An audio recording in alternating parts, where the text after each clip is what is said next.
एक बार एक बहुत बड़ा बिजनेसमैन एक छोटे से गांव में जाता है। उसका प्लान होता है कि उस गांव में एक फैक्ट्री लगानी है। वो एक ऐसी जगह तक पहुंच जाता है जहां पर उसके सामने नदी होती है और उसके सामने गांव होता है। अब उसके पास में दो ऑप्शंस होते हैं। एक कि वो सड़क के रास्ते से घूम करके उस गांव तक पहुंचे, जिसमें करीब करीब 8 घंटे लगेंगे, क्योंकि डायरेक्ट कोई रास्ता नहीं है वहां तक पहुंचने का। दूसरा कि सिर्फ 20 मिनट में एक नाव में बैठ करके उस नदी को पार करके उस गांव तक पहुंच जाए। तो अपना टाइम बचाने के लिए उसने उस नाव में बैठने का डिसीजन लिया। वो नाव बहुत ही छोटी सी थी, जिसमें एक तरफ एक आदमी बैठा था जो कि नाव चला रहा था और दूसरी तरफ ये बिजनेसमैन बैठा हुआ था।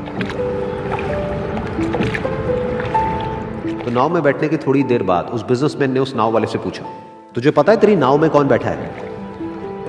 तो नाव वाले ने बड़े ही भोलेपन से कहा हाथ जोड़ करके, नहीं साहब मुझे नहीं पता आप कौन है।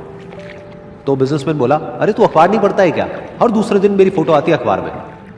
तो नाव वाला बोला, अरे साहब मुझे कहाँ पढ़ना लिखना आता है, मैं बहुत छोटा सा था जब मेरे पिताजी गुजर गए थे, तो अपने परिवार का ध्यान रखने के लिए मैं बचपन से ही काम में लग गया और तभी मेरा स्कूल छूट गया। ये सुन करके उस बिजनेसमैन ने उसका मजाक उड़ाते हुए उसको कहा, तुझे पढ़ना लिखना तक नहीं आता है, ऐसी जिंदगी का क्या फायदा? ये सुन करके उस नाव वाले को बुरा तो लगा, लेकिन उसने कुछ नहीं कहा। थोड़ी देर बाद वो बिजनेसमैन उस नाव वाले से बोला, अभी कुछ ही दिन बाद ये जो सामने तू जमीन देख रहा है, यहां पर मेरी एक बहुत बड़ी फैक्ट्री होगी जहां पर हमारे ब्रांड की मिनरल वाटर की बॉटल्स बनेगी। उस नाव वाले को बात समझ नहीं आई। उसने कहा, क्या बनेगा साहब? तो बिजनेसमैन थोड़ा सा इरिटेट होकर के बोला कि हमारे यहां पर पानी की बोतलें बनेंगी जो तेरे गांव में नहीं बिकेगी, लेकिन शहरों में बहुत बिकती है। अरे कभी तू शहर गया होगा तो तूने देखी होगी पानी की बोतलें रखी होती है दुकानों पर। फिर वो नाव वाला बोला, अरे साहब मुझे कैसे पता होगा, मैं तो कभी इस गांव से बाहर गया ही नहीं। फिर वो बिजनेसमैन उसके ऊपर हंसते हुए बोला, तू कभी इस गांव से बाहर तक नहीं गया, तुझे पता ही नहीं कि शहर क्या होता है? अरे ऐसी जिंदगी का क्या फायदा? उसकी ये बात सुन करके उस नाव वाले को सच में लगने लगा कि मेरी जिंदगी शायद किसी काम की नहीं है। अपनी इस सोच की वजह से उसका नाव से ध्यान हटा और तभी नाव की टक्कर हो गई एक बड़े से पत्थर से, जिसकी वजह से नाव में पानी भरने लगा और नाव डूबने लगी। उस जगह पर पानी बहुत ही गहरा था और किनारा दूर था। नाव वाले को समझ आ गया कि अब इस नाव को बचाने का कोई तरीका नहीं है और वो अपनी जान बचाने के लिए नदी में छलांग मारने ही वाला था।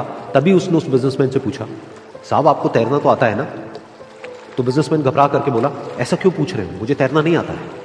उसकी ये बात सुन करके नाव वाले को हंसी आ गई और वो बोला, अरे साहब आपको तैरना तक नहीं आता, ऐसी जिंदगी का क्या फायदा? ये सुन करके उस बिजनेसमैन को अपनी गलती का एहसास हुआ और वो हाथ जोड़ करके उस नाव वाले से बोला, तुम जो कहोगे मैं तुम्हें दूंगा, बस मेरी जान बचा लो। तो उस नाव वाले ने बोला, अरे साहब आप घबराओ नहीं, मुझे सिर्फ तैरना नहीं आता है, मुझे डूबते हुए लोगों को बचाना भी आता है। आप मुझे कस के पकड़ लो, मैं आपको कुछ नहीं होने दूंगा। और फिर उस नाव वाले ने ना सिर्फ अपनी बल्कि उस बिजनेसमैन की भी जान बचाई। तो इस कहानी से हम एक बहुत बड़ी सीख ले सकते हैं कि हमें जिंदगी में कभी भी किसी का भी मजाक नहीं उड़ाना चाहिए या उसको अपने से कम नहीं समझना चाहिए, क्योंकि हमें नहीं पता कि हमें कब, कहां, कैसे, किसकी जरूरत पड़ जाए।